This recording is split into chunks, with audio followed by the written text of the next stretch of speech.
Hey guys, welcome back to my another vlog and you are watching my channel vlogs with Aftab. So guys, आज का जो हमारा video रहेगा completely Manali को ऊपर रहने वाला है। मनाली टूर गाइड रहेगा ये व्लॉग हमारा।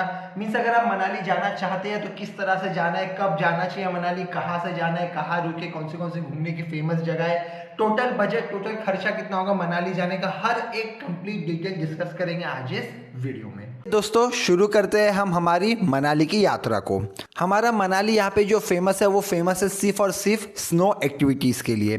तो अगर आप लोगों को घूमने के नाम पे सिर्फ और सिर्फ स्नो देखना है तो आप लोग यहाँ पे शिमला को स्किप करके सीधा मनाली आ सकते हैं। शिमला में भी आपको स्नो दिखाई देगा, लेकिन सिर्फ और सिर्फ 3 महीने के लिए, यानी कि दिसंबर, जनवरी एंड फरवरी, इन 3 महीनों के लिए आपको कुफरी में शिमला में बर्फ दिखाई देगी। बाकी महीनों में आपको बर्फ नहीं मिलेगी। तो अगर आपको स्नोफॉल देखना है, स्नो एक्टिविटीज करनी है, तो आप लोग डायरेक्ट मनाली आ सकते हैं। अब सबसे मेन सवाल कि मनाली कैसे जा सकते हैं। तो मनाली जाने के लिए हमारे पास एक ही तरीका है, वो है बाई रोड। अगर डिस्टेंस की बात की जाए मनाली की, तो शिमला से मनाली की जो डिस्टेंस है, दूरी है, यहाँ पे 250 किलोमीटर्स की है एंड ये हमारा 8 से 9 घंटे का रास्ता होता है। शिमला से मनाली पूरा घाट सेक्शन है, मीन्स पूरे बड़े बड़े कर्व्स है, शार्प एजेस है, क्योंकि ये पूरे पहाड़ों पे रास्ते बने हुए हैं। तो शिमला से मनाली आप लोग जो है थ्रू बस भी आ सकते हैं, और अगर आपने कोई टूर पैकेज करवाया है तो आप लोग कार्स एंड बाइक के थ्रू भी आ सकते हैं। एंड इफ़ इन केस अगर आपने आपकी जो प्राइवेट व्हीकल लाई है तो आप लोग अपने प्राइवेट व्हीकल के थ्रू भी शिमला से मनाली डायरेक्टली आ सकते हैं। तो ये था उन लोगों के लिए जो शिमला में ऑलरेडी घूम रहे हैं या घूमने वाले हैं और उसके बाद वो मनाली कंटिन्यूएशन में जाने वाले हैं। अब हम बात करेंगे डायरेक्टली मनाली कैसे जाना है। मीन्स इफ़ इन केस अगर आपको शिमला को स्किप करना है, आपको जो है डायरेक्टली मनाली जाना है, तो कैसे जा सकते हैं। मनाली पहुंचने के लिए आपके पास 2 ऑप्शंस हैं। पहला ऑप्शन ये है कि आप जिस भी शहर से आ रहे हैं, जिस भी स्टेट से आ रहे हैं, चाहे वो साउथ स्टेट हो, चाहे ईस्ट स्टेट हो या फिर वेस्ट स्टेट हो, तो सबसे पहले आप लोगों को दिल्ली के बस स्टैंड पे आना होगा, यानी कि कश्मीरी गेट बस स्टैंड। तो कश्मीरी गेट बस स्टैंड से आप लोगों को डायरेक्टली वॉल्वो बस मिल जाएगी मनाली के लिए, जिसका किराया रेंट जो है 1200 रुपये पर पर्सन, यानी कि 1200 रुपीज़ पर पर्सन रहता है। और ये सेमी स्लीपर होती है, क्योंकि मनाली जाने के लिए आपको किसी भी प्रकार का जो है स्लीपर बस नहीं मिलेगा।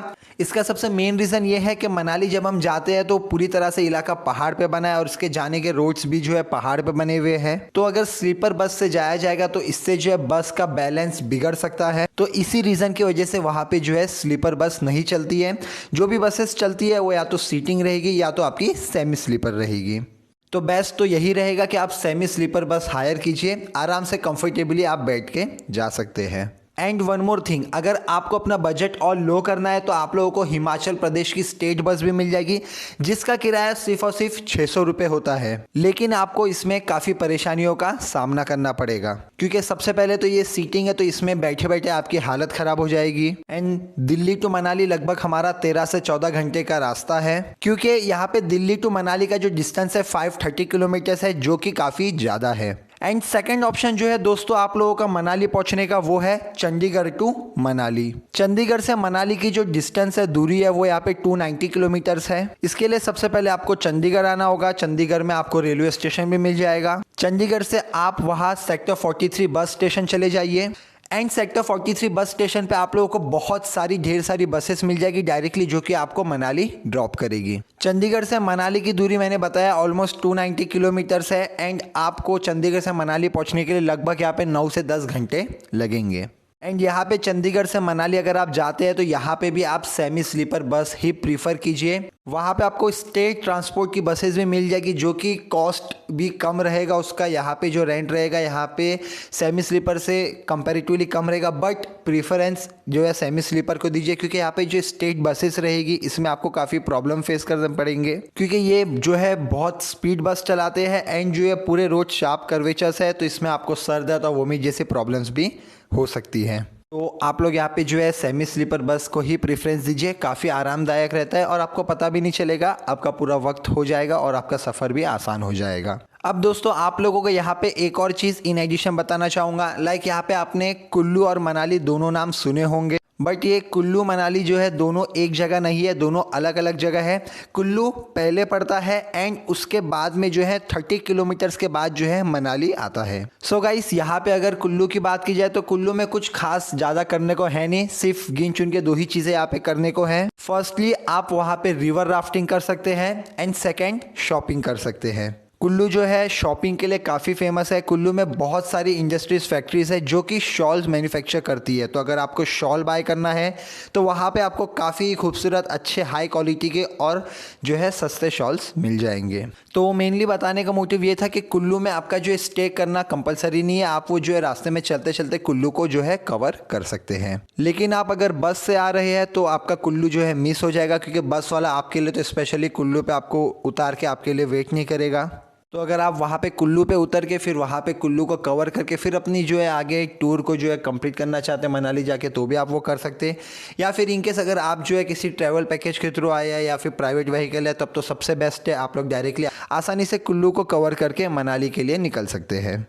तो बेसिकली आप समझ गए होंगे कि कुल्लू में ज़्यादा कुछ नहीं, सिर्फ आपको यहाँ पे जो है रिवर राफ्टिंग हो गई एंड यहाँ पे शॉपिंग, और शॉपिंग में भी जो है मेनली शॉल्स के लिए फेमस है। सो गाइस ये तो हमने देख लिया कि किस तरह से आना है मनाली में। अब सबसे मेन चीज़ डिस्कस करेंगे कि कब जाए मनाली, कौन से सीज़न में विजिट करना सबसे बेस्ट रहेगा, कौन से मंथ्स में मनाली को विजिट करना चाहिए। सो गाइस मनाली में आप लोगों को जो है नवंबर, दिसंबर, जनवरी एंड फरवरी, इन 4 महीनों में आप लोगों को जो है मनाली में बर्फ़ देखने को मिलेगी। और अगर आप जो है इन 4 महीनों के बाद जाते हैं, यानी कि आप मार्च में जाते हैं या फिर समर में जून जुलाई में जाते हैं, सो इन दैट केस आप लोगों को जो है मनाली में बर्फ देखने को नहीं मिलेगी। तो अब क्वेश्चन उठता है कि मनाली में यहाँ पे आपको बर्फ देखने को कहाँ मिलेगी। तो गाइस आप लोगों को जो है बर्फ देखने को मिलेगी यहाँ पे रोहतंग पास में। तो रोहतंग कहाँ है जहाँ पे आपको बर्फ मिलेगी? तो गाइस ये जो रोहतंग पास है ये मनाली से और 50 किलोमीटर आगे है, यानी कि हमारा जो माउंट एवरेस्ट है, हिमालय चोटी है, उसकी तरफ हमें जो 50 किलोमीटर और जाना होगा। जहाँ पे जाने के लिए आप लोगों को जो है रोड भी बनी हुई है, तो 50 किलोमीटर आप बाय रोड आसानी से वहाँ पे जा सकते हैं। एंड रोहतंग में आप हर वो एक्टिविटीज़ जो है इंजॉय कर सकते हो, और काफ़ी मज़े उठा सकते हो। एंड गाइस रोहतंग जो है हमारा यहाँ पे मई, जून, जुलाई 3 महीना ही यहाँ पे खुला रहता है, क्योंकि इस बीच में ना तो शिमला में बर्फ़ होती है ना तो मनाली में। तो इसीलिए यहाँ पे जितने भी यात्री, जितने भी जो है टूरिस्ट रहते हैं, रोहतंग ज़रूर जाते हैं। लेकिन अब अगर आप लोगों को रोहतंग जाना है तो उसके लिए एक अलग पास होता है। कहने का मतलब ये है कि आप लोगों को रोहतंग जाने के लिए परमिट बनाने पड़ती है। इसका रीज़न ये है कि वो जो मार्ग है, यानी कि मनाली लेह मार्ग है, उसी मार्ग में रोहतंग पड़ता है और वो एक सिंगल लाइन है। यहाँ पे परमिशन और परमिट का मतलब ये होता है कि आपको टाइम टाइम पे यहाँ पे जो है आप लोगों की गाड़ी छोड़ी जाती है, आप लोगों को निकालते हैं, क्योंकि अगर वहाँ पे भीड़ हो जाएगी तो रास्ते ब्लॉक होने की जो है चांसेस ज़्यादा हो जाते हैं, क्योंकि सिंगल रोड है। एंड वैसे भी समर वेकेशन में काफ़ी ज़्यादा टूरिस्ट आते हैं यहाँ पे, जिससे कि रोड्स ब्लॉक होने के चांसेस भी हाई हो जाते हैं, इसीलिए वहाँ पे जो है परमिशन लेनी पड़ती है। एंड रोहतंग का जो है गाइस एक अलग रेंट रहता है, वहाँ पे जो कार्स वाले भी रहते हैं, गाड़ी वाले जो भी रहेंगे, आप लोगों से अलग चार्ज लेंगे, जो कि आप डायरेक्टली मनाली से जो है कार करके रोहतंग जा सकते हैं। एंड इनकेस अगर आपका बजट लो है तो गाइस यहाँ पे आपको मनाली से एक गवर्नमेंट बस, सरकारी बस भी मिल जाएगी डायरेक्टली रोहतंग के लिए, जो कि सिर्फ और सिर्फ 600 रुपये में आप लोगों को रोहतंग छोड़ देगी। तो रोहतंग के ऊपर मैं एक अलग वीडियो बना दूंगा, लाइक कैसे जाना है, कितना कॉस्ट बैठेगा, वहाँ पे क्या क्या एक्टिविटीज़ करने के लिए या क्या क्या जगह है घूमने के लिए, उसके ऊपर एक पूरा अलग सेपरेट वीडियो बना दूंगा। फिलहाल यहाँ पे हम लोग जो है मनाली को कवर करते हैं। सो गाइस अब बात आती है स्टे की। तो यहाँ पे आप लोगों को जो है मनाली में होटल्स बहुत ज़्यादा मिल जाएंगे, होटल्स की कोई कमी नहीं है। अब बात की जाए होटल के रेंट्स की, आप लोगों का जो होटल का गाइस यहाँ पे स्टे का चार्ज रहेगा वो 1000 से 1500 के बीच में रहेगा। इससे नीचे शायद ही आपको कोई होटल मिले वहाँ पे। अगर आपको इससे कम कॉस्ट में अगर यहाँ पे होटल मिलती भी है तो उसकी फैसिलिटीज़ जो है काफ़ी ज़्यादा ख़राब रहेगी as compare to other hotels. तो मैं यही रिकमेंड करूँगा कि आप 1000 से 1500 वाले होटल्स ले लीजिए, जो कि काफ़ी ही अच्छे रहते हैं। अब गाइस अगर खाने पीने की बात करें तो खाने पीना आपका यहाँ पे बहुत ही सस्ता है। आपको 150 रुपये से लेके 180 रुपये में वेज थाली मिल जाएगी। एंड अगर आपको नॉन वेज खाना है तो नॉन वेज भी आपको 200 रुपये के अंदर अंदर यहाँ पे आपको नॉन वेज थाली मिल जाएगी, फिर चाहे वो लंच हो या डिनर हो। एंड आपको ब्रेकफास्ट भी काफ़ी ही आसानी से अवेलेबल हो जाएगा इसी प्राइस में। एंड अगर आप होटल में रुके हैं तो आप वही पता कर लीजिए कि वहाँ रेस्टोरेंट है और रेस्टोरेंट में क्या प्राइस है, और एल्स आप लोग बाहर भी खा सकते हैं। एंड खाना बहुत ही अच्छा मिलता है यहाँ पे मनाली में, और वो भी बहुत ही सस्ता। अब गाइस बात की जाए कि एटलीस्ट मिनिमम कितने डेज का आपको यहाँ पे जो पूरा टूर प्लान करना है। तो गाइस कम से कम आपको यहाँ पे जो है 2 दिन का मनाली का प्लान बनाना चाहिए। मनाली में आप ऐसा पहुंचे कि आप जो है मॉर्निंग में ही मनाली पहुंच जाए, ताकि डे 1 भी आप लोग के पास जो है पूरा रहेगा घूमने के लिए, जिसमें आप लोग जो है मनाली के जो लोकल साइट व्यूज है वहाँ पे घूम सकते हैं। और एक दिन आप दीजिए सोलांग वैली में। गाइस अब ये जो सोलांग वैली है ये स्नो के लिए तो फेमस है ही, बट उसी के साथ साथ इसकी जो नेचर सराउंडिंग है, इसका जो प्यारा एनवायरनमेंट है, यहाँ पे जो प्लांट्स है, ट्रीज है, पेड़ पौधे है, हर जगह आपको जो है सिर्फ और सिर्फ ग्रीनरी दिखाई देगी, जो कि देखने में काफी ही पीसफुल होता है और बहुत ही अच्छा लगता है। साथ ही साथ वहाँ पे आप लोग पैराग्लाइडिंग कर सकते हैं, हॉर्स राइडिंग भी वहाँ पे कराई जाती है, स्नो स्कूटर कर सकते हैं, आइस स्केटिंग कर सकते हैं एंड जॉर्बिंग भी आप कर सकते हैं। तो ये सारी चीज़ें आप लोगों को जो है सोलांग वैली में करने को मिलेगी। ये सारी चीज़ें जो है आप लोग सोलांग वैली में करके बहुत ओवर जो है आप लोग मज़ा कर सकते हैं। मनाली से सोलांग वैली आप लोगों को जो है 14.4 यानी कि अराउंड आप लोगों को 14 किलोमीटर्स पड़ता है। तो आप लोग को एक दिन जो है पूरा यहाँ पे सोलांग वैली के लिए देना है, यानी कि जैसे मैंने कहा था जो फर्स्ट डे आपका लोकल साइट विजिट करने के जाएगा एंड जो सेकंड डे है, सेकंड डे में आपको यहाँ पे जो है सोलांग वैली में आना है और ये सारी चीज़ें आप लोगों को करनी है और पूरा का पूरा एक दिन आपको सोलांग वैली में देना होगा। दोस्तों सोलांग वैली में वहाँ ऊपर जाने के लिए मीन्स आप देख सकते हैं, जैसे आपको दिखाई दे रहा होगा जो रोड्स दिखाई दे रही है, यहाँ पे रोड्स तक आपकी बाइक या फिर कार जिसके भी थ्रू आप लोग आए हैं, रोड्स तक आप अपने व्हीकल से आ सकते हैं। एंड रोड के ऊपर जब आपको जाना पड़ेगा तो उसकी दूरी जो है लगभग 2.5 किलोमीटर है, जो कि पूरे पत्थर से होते हैं। तो वहाँ पे जाती है हमारी मोटर बाइक। सो गाइस ये एक मोटर बाइक है जिसमें ड्राइवर बैठेगा, जिसकी वो मोटर बाइक रहेगी, आप जिसको हायर कर रहे हैं वो रहेगा और इसके पीछे 2 लोग और बैठ सकते हैं। एक गाड़ी का चार्ज जो है वो लोग 1000 रुपया बोलते हैं, लेकिन गाइस अगर आप इंडियन हो तो आपको बार्गेनिंग करने तो ऑफकोर्स आती होगी, तो यहाँ पे आप लोग बार्गेनिंग करके जो है 700-800 रुपये में उन्हें जो है आसानी से मना सकते हैं। तो यहाँ पे 700 से 800 रुपये में वहाँ पे वो ड्राइवर उसके पीछे 2 लोगों को बैठा के इस मोटर बाइक पे आपको जो है सोलांग वैली लेके जाएगा। वहाँ पे फिर आपको जो भी एक्टिविटीज़ मैंने बताया प्रीवियसली, आप सारी के सारी एक्टिविटीज़ कर सकते हैं एंड फिर वही मोटर बाइक आपको जो है वापस सोलांग वैली से जो है ऊपर से नीचे रोड तक आपके व्हीकल तक वापस नीचे भी लेके आएगी। और इसका टोटल चार्ज जो है 800 से 1000 रुपये रहता है। आप बार्गेनिंग करके 700-800 रुपये में जो है आसानी से डन कर सकते हैं।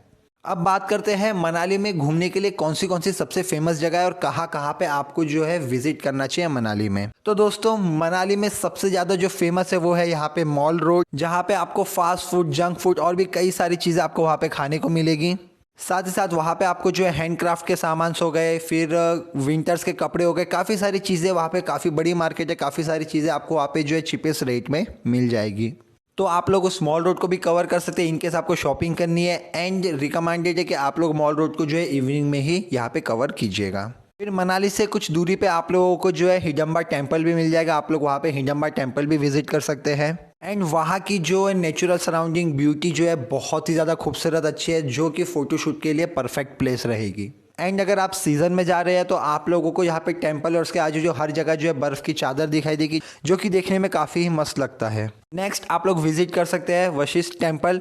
अब गाइस ये एक टेम्पल होने के साथ साथ वहाँ पे जो है एक बाथ भी है, जहाँ पे आपको जो है गर्म पानी मिलेगा। कहने का मतलब ये है कि यहाँ पे मंदिर में वहाँ पे जो है पानी है, जहाँ पे जो है ज़मीन में से गर्म पानी बाहर निकलता है। तो कई सारे लोग जो है वहाँ पे नहाते भी है, बट अगर आप जो है टूरिस्ट और आप वहाँ पे जा रहे हो तो आप लोगों के लिए पैर डुबाना भी बहुत मुश्किल हो जाएगा, क्योंकि इतना गर्म रहता है पानी। लेकिन वहाँ के लोकल लोगों को जो है इसकी हैबिट रहती है और लोग आसानी से इसमें जो है बाथ भी कर लेते हैं। क्योंकि अगर आप साउथ से आ रहे हैं या फिर मध्य भारत से आ रहे हैं तो आप लोग वहाँ पे नहा नहीं पाएंगे, आपकी तबीयत ख़राब हो जाएगी। बट आप लोग वहाँ पे जाके इसका आनंद पूरा उठा सकते हैं, क्योंकि इतने ठंडे माहौल में यहाँ पे जो है बर्फ़ गिर रही है, ठंडा इन्वायरमेंट है। और उस टाइम पे अगर आप जो है यहाँ पे वशिष्ठ बाथ के पास जाते हैं, गर्माहट पानी से बाहर आती है, वेपर बाहर आता है, तो इसे देख के और गर्माहट बॉडी को फील होती है, बहुत ही ज़्यादा जो है सही एक्सपीरियंस रहेगा। तो मोस्ट रिकमेंडेड आपको यहाँ पे इस बात के पास ज़रूर जाना चाहिए। सो गाइज़ यहाँ पे तो हमारे जो है 2 दिन पूरे हो गए मनाली के। बट अगर आप लोग यहाँ पे ऑफ सीज़न में आए हैं तो गाइज़ ऑफ सीज़न में आपको बर्फ़ तो देखने नहीं मिलेगी, लेकिन यहाँ पे आपको अपने जो है टूर में 1 दिन और ऐड कर देना होगा। और ये 1 दिन आप लोगों को इसलिए ऐड करना है क्योंकि 2 दिन में हमने पूरा मनाली देख लिया, इन सारी चीज़ें जो प्रीवियसली बताई थी देख लिया। लेकिन मैंने प्रीवियसली वीडियो में रोहतांग की बात की थी, तो यहाँ पे अगर आप ऑफ सीज़न में आते हैं तो आप लोगों को अपने टूर में 1 दिन और ऐड करना है और यहाँ पे आप लोगों को रोहतांग ज़रूर विजिट करना होगा। मैंने प्रीवियसली ऑलरेडी वीडियो में बता दिया कि रोहतांग आप यहाँ पे मनाली से रोहतांग किस तरह से जा सकते हैं। तो अगर आपको बता दूँ कि अगर आप किसी व्हीकल को यहाँ पे किसी व्हीकल को रेंट पे लेके अगर आप रोहतांग पे जाते, कोई गाड़ी करके रोहतांग पे जाना चाहते हैं, तो उसका चार्ज यहाँ पे 15 से 17 हज़ार तक आपसे लिया जाएगा। ये सीज़न का चार्ज है। अगर आप ऑफ सीज़न में जाते हो तो यहाँ पे 5,000 में भी आपको रोहतांग लेके जाके आप वहाँ पे पूरा इंजॉय करके उसी कार में आप वापस आ सकते हैं। तो अगर आप ऑफ सीज़न में मनाली जा रहे हो तो आपको एक दिन और ऐड कर देना, अपने यहाँ पे डेज में 3 डेज का ट्रिप कर देना है एंड यहाँ पे आपको रोहतांग जरूर विजिट करना होगा। तो गाइस ये हमारे जो है मनाली का एक परफेक्ट पूरा जो है टूर प्लान था। यहाँ पे हमने पूरा प्लानिंग कर लिया, क्या जाना है, कैसे जाना है, किधर जाना है, कब जाना है, क्या खाना पीना रहना सब। अब आते हैं सबसे मेन कंक्लूजन बजट पे कि हमारा टोटल बजट कितना होगा यहाँ पे मनाली जाने का। तो आइए डिस्कस करते हैं। तो दोस्तों यहाँ पे जो मैं बजट बता रहा हूँ, इस बजट में मैंने शॉपिंग को इंक्लूड नहीं किया, क्योंकि शॉपिंग यहाँ पे आप लोग जो अपने हिसाब से करेंगे, कोई कम करेगा, कोई ज़्यादा, कोई बिल्कुल नहीं। तो शॉपिंग को मैंने बजट में बिल्कुल भी इंक्लूड नहीं किया है। जो मैं बजट बता रहा हूँ उसमें मैंने इंक्लूड किया है होटल, खाने पीने का, टैक्सी का, यानी कि आपके होटल का रहने का खर्चा हो गया, खाने पीने का खर्चा हो गया, टैक्सी का खर्चा हो गया और वहाँ के एक्टिविटीज़ का खर्चा। अगर आप कोई एक्टिविटीज़ करते हैं तो उस केस में आपका जो है टोटल यहाँ पे मनाली का खर्चा बजट होगा। पर पर्सन आप लोगों का 3 से 4 हज़ार रुपये यहाँ पे जो है चार्ज जाएगा, एक व्यक्ति का, एक पर्सन का। अगेन मैं आपको बता दूँ, ये 3 से 4 हज़ार रुपये जो मैं बोल रहा हूँ इसमें आपका जो है खाना पीना, रहना और टैक्सी की जो है भाड़े वो इंक्लूड है। और एक्टिविटी, अब एक्टिविटी भी डिपेंड करती है कि आप सारी एक्टिविटी नहीं, कोई कोई एक्टिविटी अगर आप सारी ही एक्टिविटीज़ करेंगे तो उसका कॉस्ट जो है बट ऑफकोर्स बढ़ जाएगा। एंड ये जो फेयर्स मैंने बताया ये जो है सिर्फ और सिर्फ 2 दिन के फेयर्स है। अगर आप यहाँ पे अपनी ट्रिप को जो है 3 डेज ट्रिप करना चाहते हैं या फिर और दिन बढ़ाते हैं तो उसके लिए जो आपका जो है कॉस्ट और बढ़ जाएगा। एंड वन मोर थिंग, इसमें जो है मैंने बस और ट्रेन के जो है रेंट किराए नहीं इंक्लूड किए, क्योंकि अब वो डिपेंड करता है आप किस शहर से आ रहे हैं, किस स्टेट से आ रहे हैं। तो उसके हिसाब से वो आप देख लीजिए थोड़ा बहुत सा आपका जो है बस का और ट्रेन का कितना होगा, उस हिसाब से आप कैलकुलेट करके आपको जो पूरा प्रॉपर आइडिया मिल जाएगा। तो दोस्तों अगर आप लोगों को वीडियो पसंद आई होगी तो लाइक कीजिएगा, शेयर कीजिएगा, सब्सक्राइब कीजिए। और अगर कुछ डाउट्स या कोई सजेशन देना चाहते हैं या आप लोगों को कुछ भी जानकारी चाहिए आप लोग कमेंट सेक्शन में बता सकते हैं। नेक्स्ट किसी भी जगह का अगर आपको जो व्लॉग चाहिए, कहाँ पे जाना, इस तरह का टूर गाइड, तो भी आप कमेंट सेक्शन में ज़रूर बताइए। Thank you guys and stay tune with the channel.